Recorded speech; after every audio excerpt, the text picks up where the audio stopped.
C'est aujourd'hui.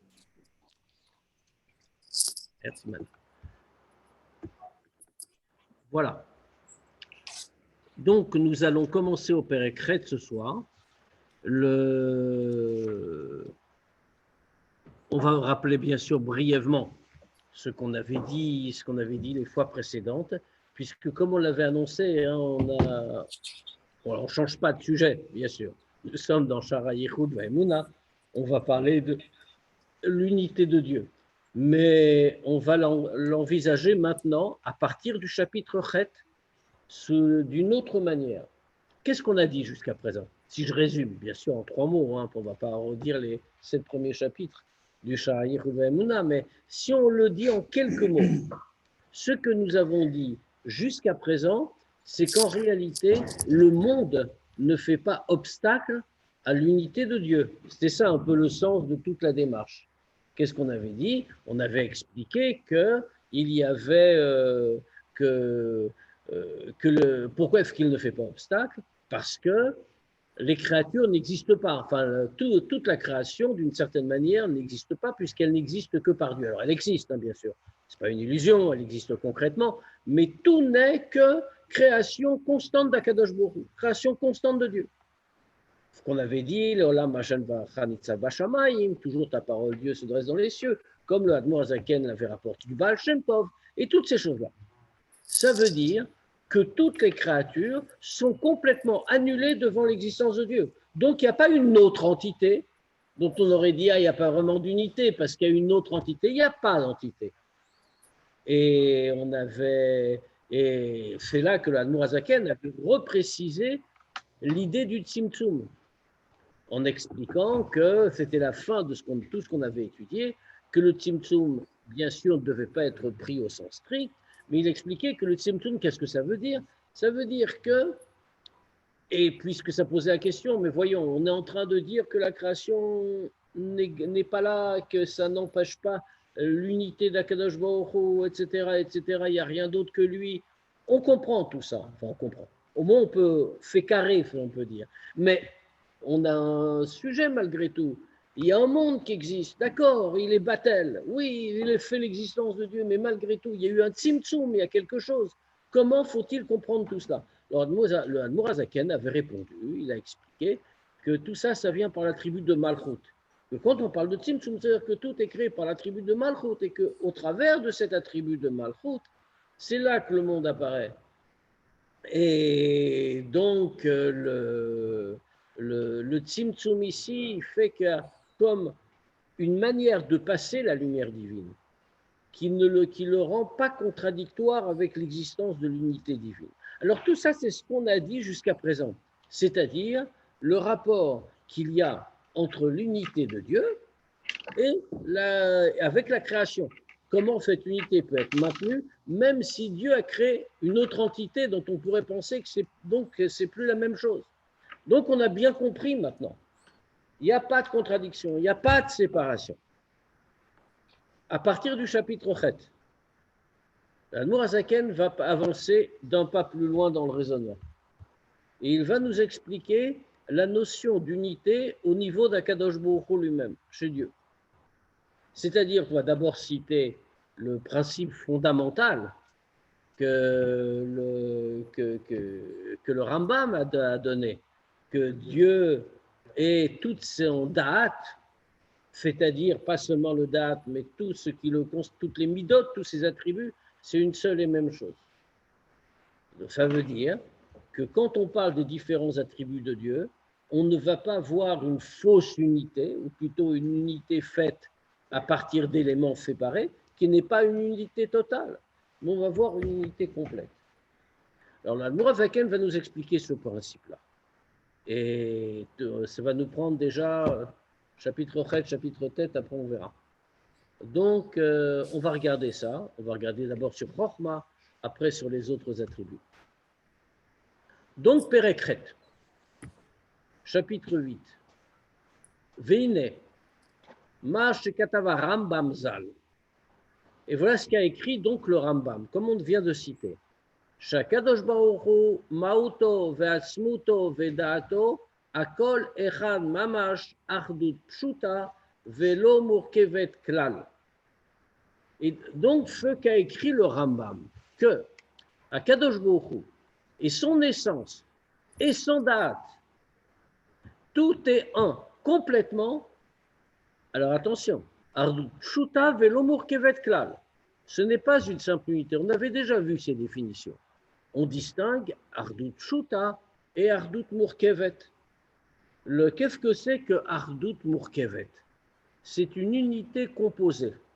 On prend plusieurs éléments qui sont séparés à la base, et ces différents éléments, on va les rattacher. Alors c'est vrai qu'ils sont unis, bien sûr, et c'est vrai que ça donne une unité. Alors l'exemple classique de la Ardut Murkevet, qu'est-ce que c'est?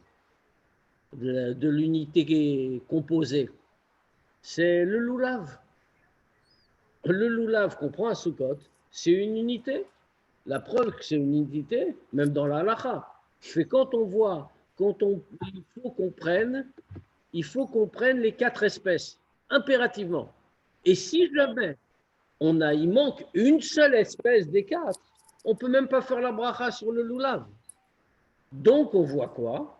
Que vraiment, c'est une vraie unité. Ça s'appelle un loulav. On n'est pas en train de dire je prends un loulav avec 3 hadassim, avec 2 haravot et puis aussi un étrog et je fais la bracha. Non, on dit je prends un loulav.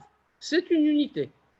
Maintenant, à l'intérieur même de cette unité, et même quand on les rejoint, on voit bien qu'il y a 4 espèces différentes. C'est ce qu'on appelle une unité qui est une vraie unité.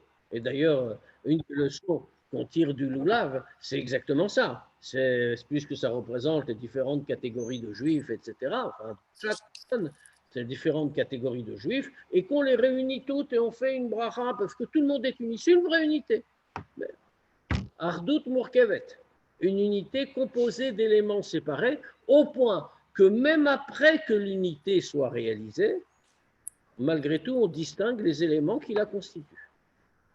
En revanche, à l'opposé de ça, il y a Ardut Pshuta, l'unité parfaite, où il n'y a plus aucune différence. Pas seulement il n'y a pas de différence, mais il n'y a aucune séparation entre les différents éléments constitutifs de l'unité. C'est une seule chose. Alors c'est ce qu'on a dit, c'est ce qu'on est en train de dire ici. C'est Dieu est dans une situation, si l'on peut dire, de Ardut Pshuta. L'unité de Dieu est une unité Pshuta, absolue et parfaite, et pas Murkevet. Prenons un exemple simple. Là encore, alors là on a regardé dans les choses matérielles. L'exemple qu'on a donné, c'est le loulav. Mais dans des choses qui correspondent plus à notre sujet. Chez un homme, l'unité avec sa chokhma, avec sa sagesse, avec sa compréhension, c'est une unité Murkevet. C'est une unité composée. Pourquoi? Parce qu'on peut le distinguer. Et d'ailleurs, la preuve, comme on a dit plusieurs fois, c'est que sa connaissance n'est pas une avec lui. Il peut oublier des choses, il peut augmenter des choses dans la connaissance, etc., etc. Tout cela veut dire que pourtant ma connaissance m'appartient, bien sûr. Elle est unie à moi, mais c'est une unité composée et donc séparable, pas une unité parfaite. Dieu, c'est pas comme ça. Dieu, on voit que Rambam le dit clairement à propos de Da'at, des attributs intellectuels, mais le Admour Hazaken va nous dire que c'est vrai pour toutes les midot, pour tous les attributs de Dieu. Dans tous les cas, Dieu est Ardut Pshuta, une unité parfaite. Parce que, nous dit-il dans le texte, Ken Aïnyan Mamash Bechol Midotav Shlakadosh Baruch. C'est la même chose pour tous les attributs de Dieu. Ubechol Shmotav Akdoshim, Vakinuyim Shekinulo Anveim Vechazal. Et c'est vrai pour tous les noms saints et pour toutes les dénominations, les appellations que lui ont données les Nevim, les prophètes et les Chachamim. Kegon, Chanoun, Verachum, Vechassid, Vekayotseben. Alors il est clair qu'en ce qui concerne Dieu, je veux dire, quand on lui donne un qualificatif, alors pas les Nevim, les Chachamim, quand il désigne Dieu par ces qualités-là, il désigne des degrés spirituels très précis. Il désigne donc quelque chose. Ça veut dire quoi? Une mida. Quand on parle de Dieu en disant qu'il est Hanoun Verachum, de quoi parle-t-on? On parle de la tribu de Rachamim. Quand on désigne Dieu comme étant un chassid, de quoi parle-t-on? On parle de Dieu tel qu'il se révèle dans la tribu de Chesed, etc. Et pareil, bien sûr, pour tous les noms, comme on a dit. Les Shmot Akdoshim. Les Shmot Akdoshim qui font différent, bien sûr, de tous les noms que lui ont donnés les Chachamim ou les Nevim, qui ont aussi une forme de sainteté. Mais on sait très bien qu'on distingue dans les noms de Dieu, il y a Sheva Shmot Sheinam Nimchakim. Il y a les 7 noms qu'on n'a pas le droit d'effacer, qui sont des noms de Dieu. Avaye, bien sûr, Kevavke, Adne, Elohim, etc. Il y a 7 noms comme ça. Celui qui les effacerait, Chazé Shalom, comme une avéra. Maintenant, les autres noms qu'on vient de voir, qui sont aussi des noms de Dieu. Quand on invoque Dieu dans la tfila, on dit Va'ata Rachum. Et toi, tu es Rachum, tu es miséricordieux. C'est-à-dire que Rachum ici a pris la qualité d'un nom, mais il ne fait pas partie de cette catégorie particulière des 7 noms ineffaçables. Parce que si jamais on voit très bien que, par exemple, Femola, Chassid, Rachum, Hanoun, on peut même les appliquer à un homme. On n'a pas commis quelque chose de grave, on n'a pas fait un. C'est pas un Chilul Hashem, c'est rien du tout. Si on dit de quelqu'un, en plus, surtout le mot Chassid, surtout nous, on ne va pas dire, quand on dit à quelqu'un, t'es un Chassid, on a fait une avéra. Ça veut dire que ces noms-là ne sont pas spécifiquement attachés avec la sainteté d'Akadosh Baruch Hu. Mais ils désignent, quand ils sont appliqués à Akadosh Baruch Hu, ils désignent un degré chez lui, un attribut. Les Shmot Akdoshim, comme on fait très bien, ils désignent réellement des attributs. Ils sont liés avec des attributs. Elohim, comme fait connu, c'est Shem Midatadin, c'est le nom de l'attribut de Gvura. Dire quand, faire quoi le nom de l'attribut? L'attribut n'a pas de nom. Ça veut dire quand Akadosh Baruch Hu se révèle au travers de l'attribut de Gvura, à ce moment-là, on l'appelle Elohim. Quand il se révèle au travers de l'attribut de Chesed, on l'appelle Kel, par exemple, etc., pour tous les autres noms. Et Vechen, Mashenikra Chacham, la même chose. Alors là, on a vu pour les midot, on a cité, qu'est-ce qu'on a cité? On a cité les midot, les premières midot, les midot émotionnelles. Mais ce n'est pas seulement vrai pour les midot émotionnelles, c'est même vrai pour les midot intellectuelles. Comme on a vu, on appelle Dieu par le nom de Chacham, Dirtiv, Vegamhu Chacham Vegomer. Comme fait marquer, il est aussi un Chacham. Ça veut dire que le degré de Chochma est représenté. Quand on appelle Dieu un Chacham, on appelle quoi? On appelle Dieu tel qu'il se révèle par l'attribut de Chochma. Vechen Retsono, c'est pas seulement vrai au niveau des attributs individuels, si l'on peut dire, puisqu'on sait que dans la structure générale, chez Akadosh Baruch Hu, alors comment on le sait chez Akadosh Baruch Hu? Parce qu'on regarde chez nous, comme il est écrit, Mipsari Echeze Eloka, de ma chair, je vais contempler Dieu. Qu'est-ce que ça veut dire? Mipsari, de ma chair. Et que comme de toute façon, pour la plupart d'entre nous en tout cas, on ne peut pas avoir de vision directe d'Akadosh Baruch Hu. Pas dire Dieu est comme ça, Dieu est comme ça. Qui pourrait définir, décrire qui est Dieu, comment est Dieu? Donc les Chachamim, qu'est-ce qu'ils ont montré?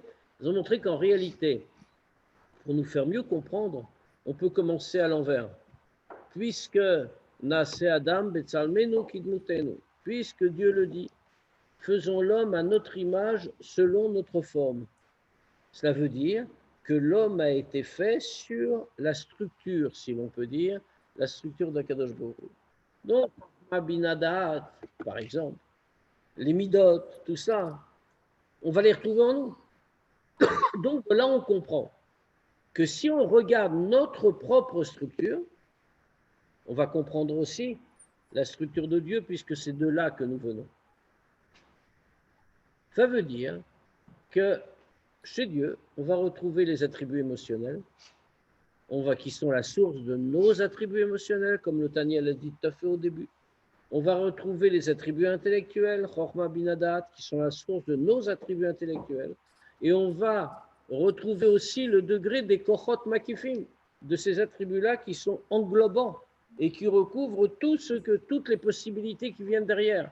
n'est par exemple Retsono, Rechen Retsono. La même chose, la volonté de Dieu. Qui Rotse Hashem et Yirav. Parce que comme c'est marqué, Dieu veut ceux qui le craignent. Il y a un degré de Ratson chez Dieu. Vechafetz Chesedu.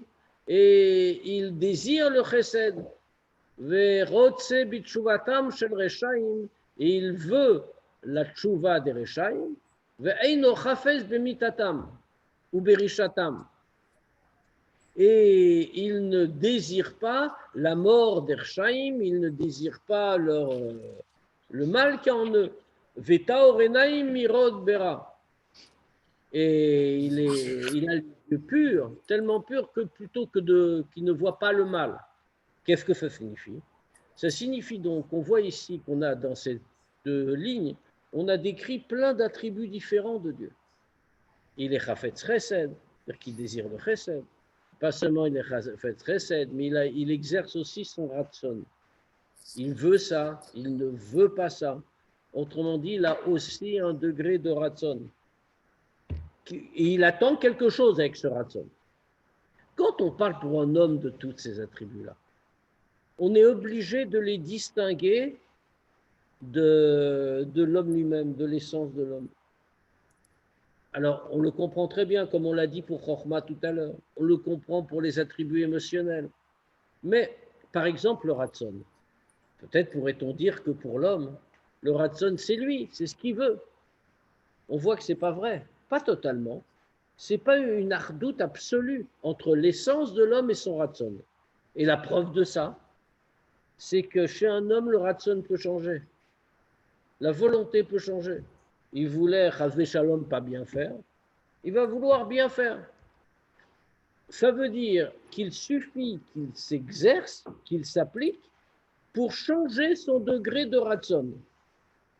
Ah, mais dans ce cas-là, changer son degré de ratson, ça signifie que si on peut le changer, c'est pas lui, c'est pas son essence.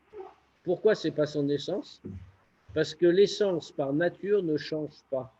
Si c'est mon essence, je suis obligé d'être ce que je suis. Prenons un exemple très simple.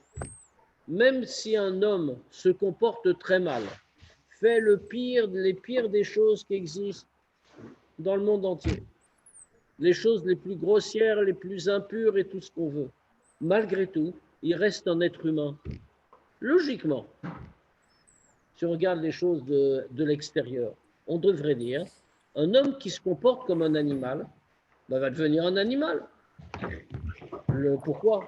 Il a une attitude d'animal, il a des pensées d'animal, il a des désirs et des plaisirs d'animal. Dans ce cas-là, si c'est comme ça, alors il devrait être physiquement un animal.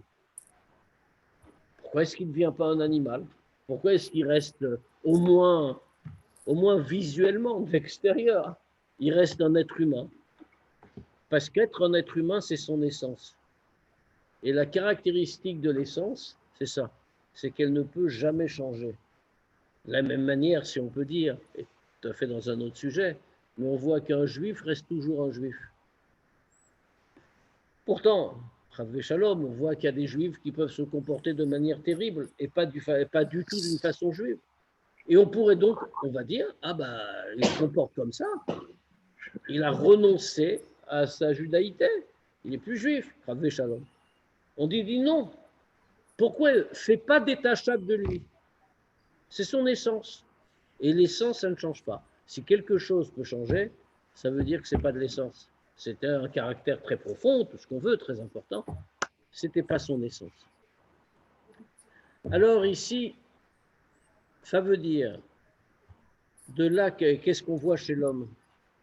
Que tous les caractères, les volontés, les attributs émotionnels, les attributs intellectuels, tout cela, chez un homme, n'appartiennent pas, ne constituent pas une unité fondamentale avec ce qu'il est, avec son essence. Même si ça nous semble très proche de nous-mêmes. Mais ce n'est pas vraiment nous. En revanche, chez Dieu, on a dit qu'il est Ardut Pshuta.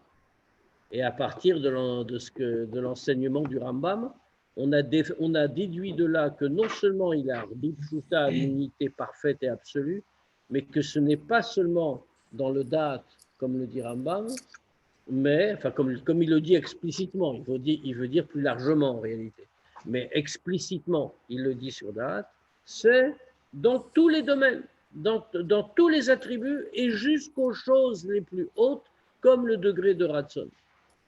Ça veut dire que Ein Retsono vechochmato umidat rasno vechachmenuto vechar midotav mosifim bo ribu varkava chave shalom bemauto vatzmuto. C'est-à-dire que sa volonté de Dieu, sa chorma, son attribut de bonté, de miséricorde, vechar midotav, et tous ces différents attributs ne rajoutent rien, aucune complexité, aucun complément chasvé shalom à son essence. Mais son essence, sa volonté, sa chorma, sa bina, son date, son chesed, sa gvura, son rachamim, son tiferet, c'est-à-dire son tiferet qui est la définition de tiferet, qu'est-ce que c'est? C'est Aklula Mechazdo Vigvurato.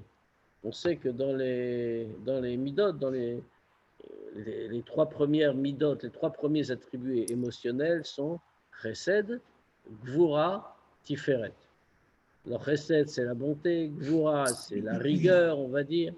Tiferet, on le traduit habituellement par splendeur. Alors c'est vrai que c'est la traduction de l'hébreu, mais ce qui veut strictement rien dire. On ne voit pas pourquoi la splendeur, c'est un attribut émotionnel en quoi que ce soit. Et en réalité, on l'explique. Parce que, qu'est-ce que c'est que quelque chose de beau? C'est quelque chose dont les couleurs sont mélangées. Par exemple, un tissu d'une seule couleur, un tissu uni, n'est pas aussi beau qu'un tissu avec des couleurs qui se complètent les unes les autres. De la même manière, le chesed et la gvura se complètent l'une l'autre. Et elles donnent un tissu plus chatoyant. C'est ce qui donne le tiferet. Le tiferet, c'est la combinaison de chesed et de gvura. Ça veut dire qu'en tout cas, ici, l'Admorazaken, comme on le voit, a cité les midot de base, les attributs de base. Qu'est-ce qu'il nous dit? Il nous dit le Chochma Binadat, il a commencé.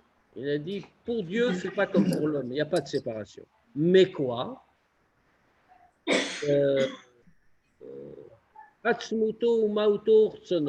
Mais son essence et sa volonté, et les trois attributs intellectuels, Chochmato, Binato, Dato, Chochma, Binadat, et également ses midot, c'est-à-dire Chasdo, Gvurato, Verachmenuto, Vetifarto, c'est-à-dire Chesed, Gvura et Tiferet. Rachamim et Tiferet, c'est la même chose, à peu près, qui est comprise donc de Chesed et Gvura. Ça veut dire, alors pourquoi uniquement ces trois-là, si déjà il cite tous les intellectuels, tous les attributs intellectuels, puis ensuite tous les attributs émotionnels. Pourquoi il s'arrête là? Parce que comme c'est expliqué, en réalité, les trois premiers attributs incluent tous les autres. C'est pour ça qu'il termine en disant « Vechen sham midotav hakdoshot ». Et pareil pour tous les autres attributs de Dieu. Alors tout cela, où pourtant on distingue des choses très diverses. Et chez l'homme, on a dit que c'était séparé, mais chez Dieu, ce n'est pas le cas. Akol ardut shuta, mamash. Chez Dieu, tout cela constitue une unité parfaite, qui est shehi hi atzmuto mauto. Et ça, c'est son essence. Autrement dit, Dieu est d'une unité totale, il n'y a pas de séparation, il n'y a pas de coupure entre Dieu et ses attributs, il est simplement. Donc, Mosh Katav Rambam, et comme le Rambam l'a dit, chez Davarze, En Koar Bepe Lomro, Velo Beozen le Shomo, Velo Belev Adam le Akiro Alburio. Et comme le Rambam l'explique, parce qu'en vérité, ce qu'on vient de dire est une chose extrêmement compliquée. On l'a dit comme ça, comme si ça allait de soi. Mais dire qu'il y a une unité totale et parfaite. Et on a dit plus que ça. On a dit que ce n'est pas une unité composée d'éléments différents. Mais c'est une unité totale. C'est Dieu. C'est l'essence de Dieu qui est partout. Comment peut-on imaginer, quand on est un être humain, que dans un même être cohabitent, pas cohabitent, mais soient unis des choses totalement dissemblables et même opposées. Chesed et Gvura, chez un homme. Ou alors on est un Baal Chesed, ou alors on est un homme bon, ou alors on est un homme sévère, rigoureux. Ça ne va pas ensemble. Ou alors on est un peu des deux, mais ça veut dire qu'on a trouvé un compromis. On n'a pas mélangé. Ce n'est pas des choses qui sont possibles. Enfin, dans la nature humaine, c'est possible qu'il y ait des gens qui sont très Baal Tzedaka, je sais pas, et que dans leur comportement, ils sont sévères. Non, ça veut dire qu'on a trouvé un élément comme ci, un élément comme ça. Ils ne sont pas au même moment, Baal Chesed et Baal Gvura. Ça veut dire que dans une chose, ils vont avoir du Chesed, et dans une autre chose, ils vont avoir de la Gvura. Mais ils ne le feront pas en même temps, en réalité. C'est le quoi en même temps? En même temps, ça veut dire dans le même geste, ils ne feront pas du Chesed et de la Gvura. C'est ça que ça veut dire.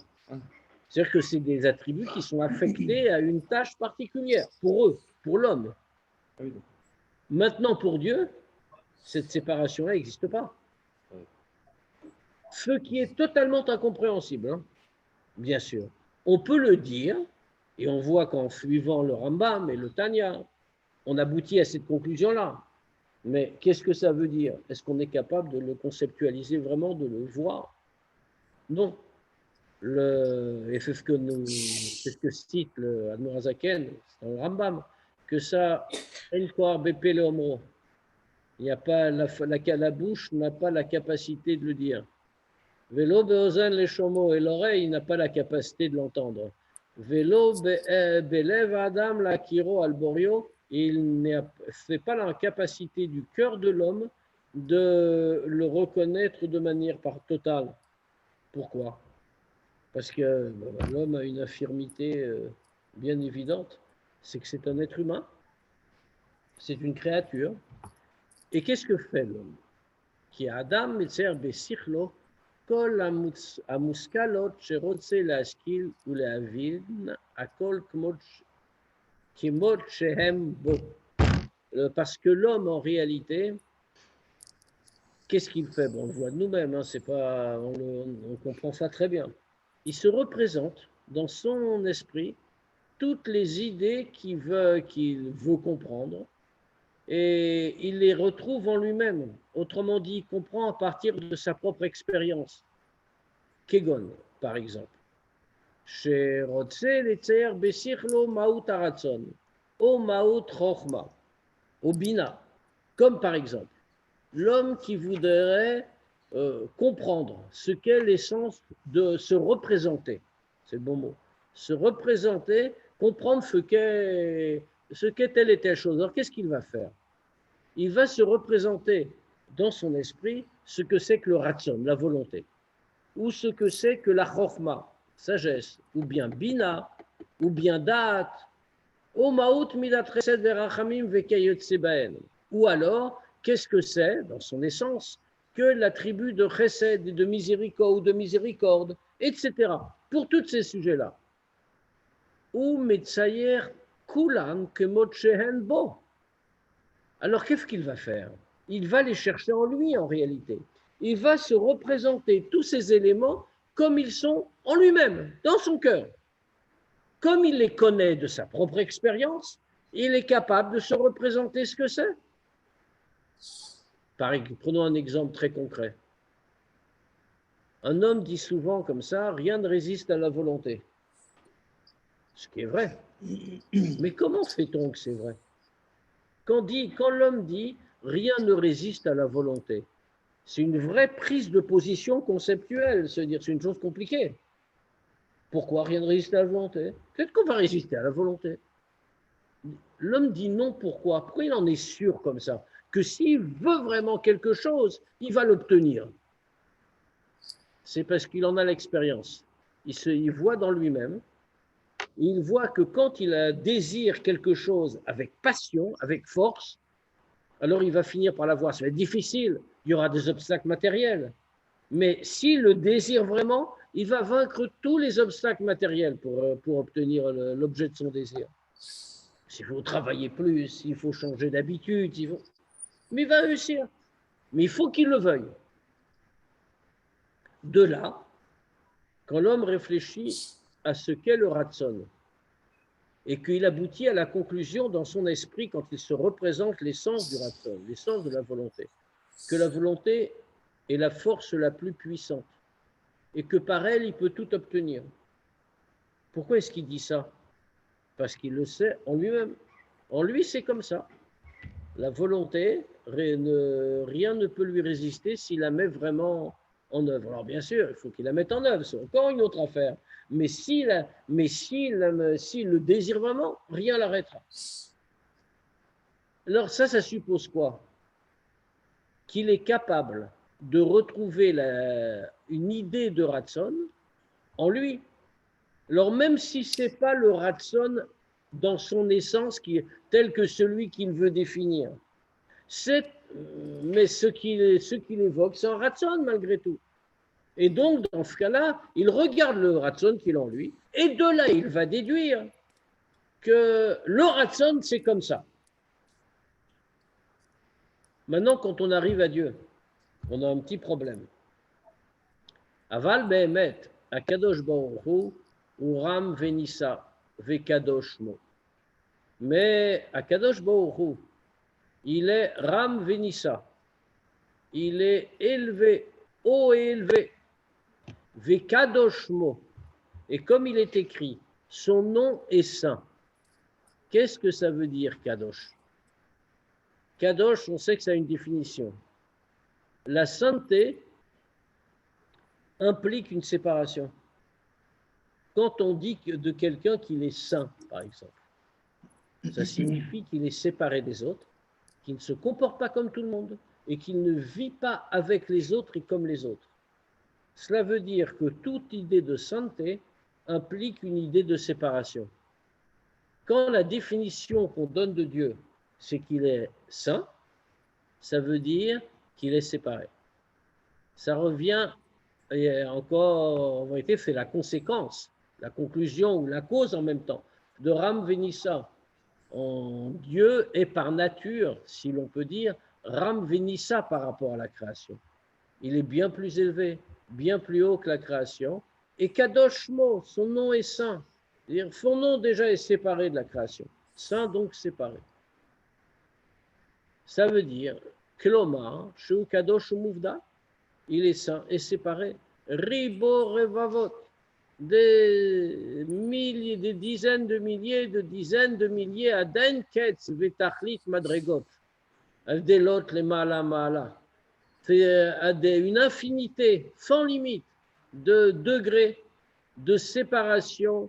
Les Mala Mala Merer Vesugumin Kol Atishbachot Va Maalot Shiochlu Anivraim La Sig Le Tsayer Be Sichlam. Bien plus élevé à l'infini, bien plus haut que n'importe quel niveau, type de louange et de qualité que les créatures peuvent comprendre et se représenter dans leur esprit. En d'autres termes, puisque Dieu est séparé, dans cette façon-là. Alors, quand on dit séparé, là aussi, il faut bien comprendre, c'est-à-dire que par essence, Dieu est séparé de la création. Kadosh Mouvdal. Maintenant, Dieu a fait un choix. Dieu a fait un choix, comme il est écrit, Amashpil lirot bashamaim ou baaretz. Dieu est infini, séparé, tout ce qu'on vient de dire. Ram Venissa. Ram, comme il est écrit, Ram al kol goyim avaye. Dieu est plus haut que toutes les nations. Mais, Amashpil, en même temps, il est Amashpil lirot bashamaim ou baaretz. Il se baisse pour contempler, pour voir le ciel et la terre. Autrement dit, Dieu est en même temps plus élevé que la création, à l'infini, et donc séparé, mais en même temps, il choisit de se pencher, si l'on peut voir, si l'on peut dire, pour voir le ciel et la terre, donc pour avoir en contact avec la création. Mais il n'en reste pas moins que ça, c'est un choix de Dieu. Mais dans sa nature, Dieu n'est pas la mesure d'une créature. Ce qui veut dire qu'une créature ne peut en aucune manière se représenter la divinité, y compris dans ses attributs. Donc, comme on vient de le dire ici, quelles que soient les louanges que l'on peut faire de Dieu, quels que soient les noms qu'on va lui donner, les qualités qu'on va définir, que ce soit les Nevi'im, les Chachamim, etc., de toutes les manières, ça ne peut jamais correspondre à ce que Dieu est vraiment, et ça ne peut jamais correspondre, encadrer entièrement sa nature. D'ailleurs, on le voit dans la halakha. Dans la halakha, c'est marqué comme ça, qu'on n'a pas le droit de rajouter des louanges à Dieu.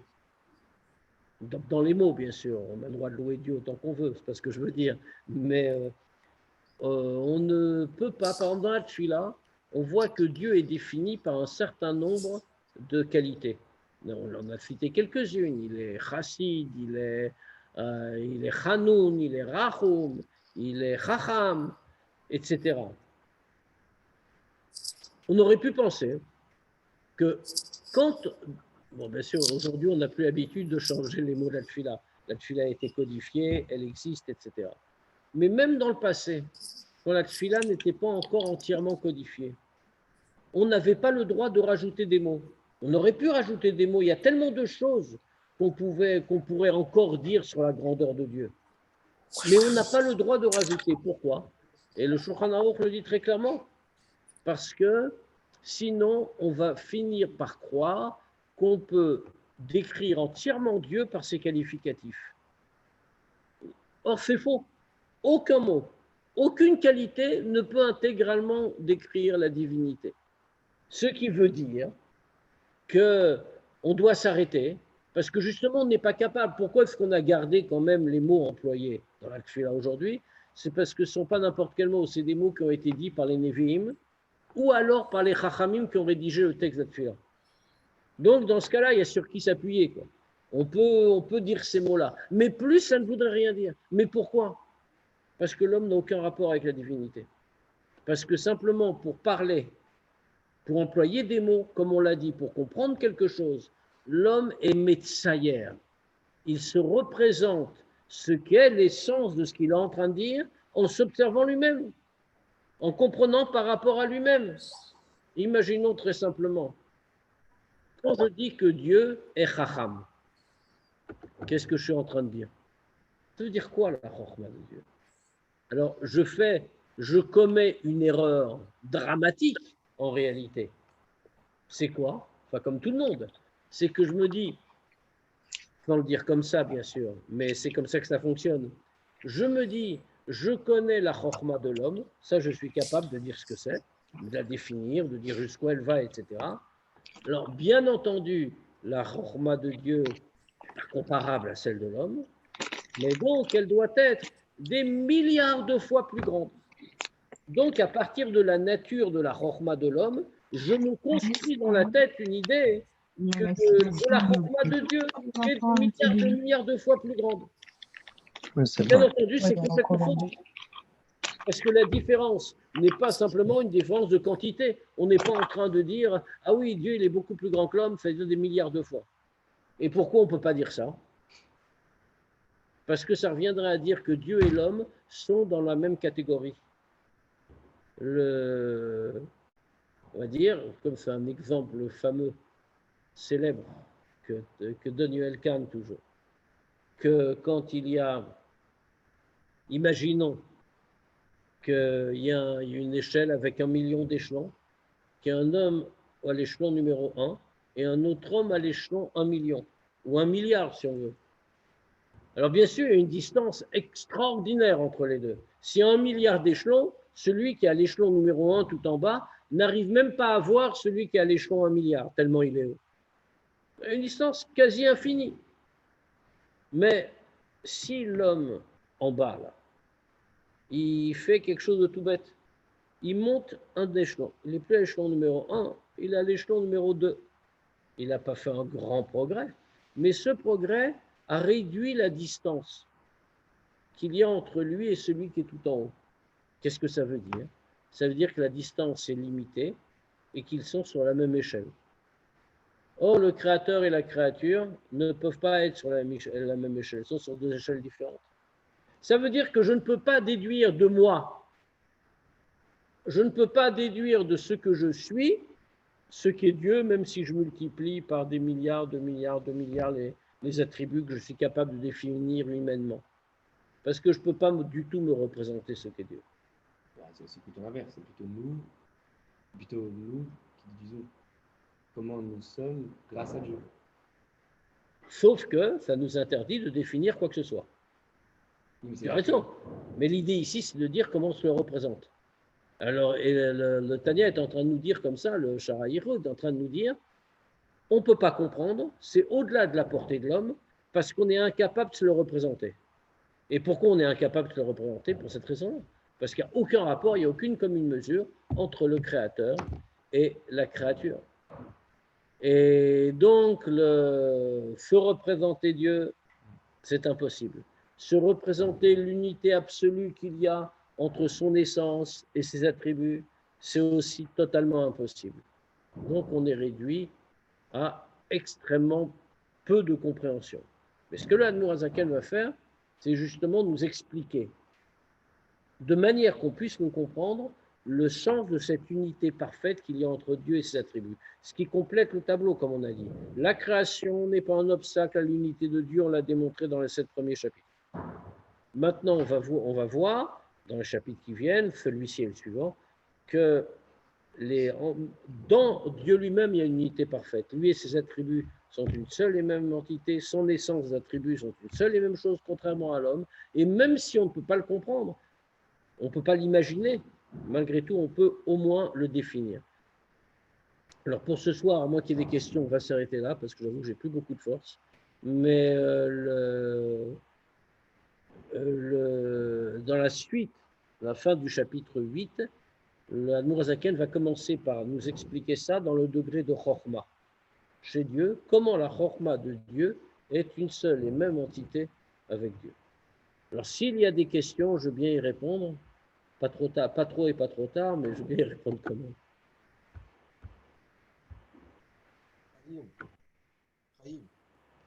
Qu'est-ce que ça nous fait à nous que ça fait un avec Dieu? Je n'ai pas entendu le début, pardon. Qu'est-ce que à nous, ça nous apprend que les attributs de Dieu font un avec lui? Alors, le but du Shara Yichud Ve'emuna, oui, de le savoir, c'est tout. C'est de nous parler, de nous faire comprendre ce qu'est l'unité de Dieu. Mais c'est essentiel. Pourquoi c'est essentiel? Attends, mais qu'est-ce que ça nous fait à nous, Tachlit? La Hardout Hashem, c'est une mitzvah. Non, admettons, précède, ça fait un avec lui, c'est ça? C'est pas deux choses, c'est pas Mourkav. Qu'est-ce que ça nous apprend à nous? Ça nous apprend à nous, bien sûr. Il y a une mitzvah qui est de croire dans Hardout Hashem. C'est une mitzvah de la Torah, c'est une des 113 mitzvot. Maintenant, pour croire dans l'unité de Dieu, il faut comprendre ce qu'est l'unité de Dieu. Dans quoi on croit. Tout le but du Shara Yichud Ve'emuna, c'est de définir quel est l'objet de notre croyance. C'est ça qui s'appelle Shara Yichud Ve'emuna d'ailleurs. C'est la porte de l'unité de la Emuna. Il faut comprendre. On a fait des tas de questions, on aurait pu poser cette question depuis le début, mais pourquoi on se prend la tête? Que ça peut nous faire si Dieu est là dans le monde, il n'est pas là dans le monde, etc. Ça va, on fait Torah et Mitzvot.